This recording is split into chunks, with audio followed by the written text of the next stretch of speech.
फराज साहब अपनी उम्र की 70 बहारें देख चुके थे। बचपन, जवानी और जवानी अब बुढ़ापे में ढल चुकी थी। फराज साहब की जिंदगी इंतहाई पुरतय्युश थी। ये शब रोज़ कैसे गुजरे थे उनको पता ही नहीं चला था। जवानी के बेशुमार किस्से बन चुके थे। उनकी जवानी रंग रलियां मनाते हुए गुजरी थी। शराब और शबाब के रसिया थे।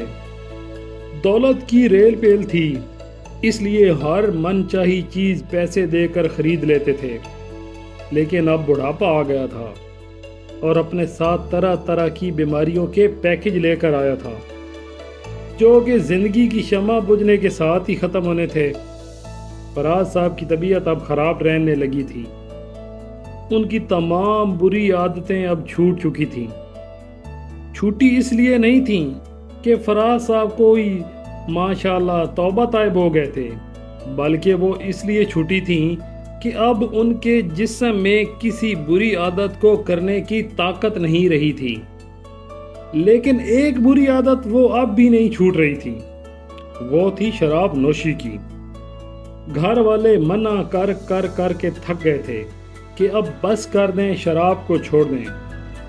लेकिन फराज साहब ने शराब को ऐसे पकड़ा हुआ था जैसे पुलिस वाले बेगुनाह को पकड़ रखते हैं।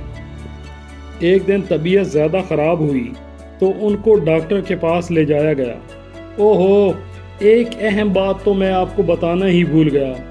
फराज साहब का एक यार गार भी था, जो कि फराज साहब के साथ हर वक्त रहता था।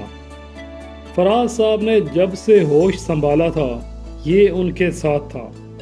उसका नाम रामा था। रामा फराज साहब के हर गुनाह में उनके साथ शामिल होता था, चाहे वो गुनाह शराब का होता या शबाब का। रामे ने ज़िंदगी के 50 साल फराज साहब के साथ गुजार दिए थे।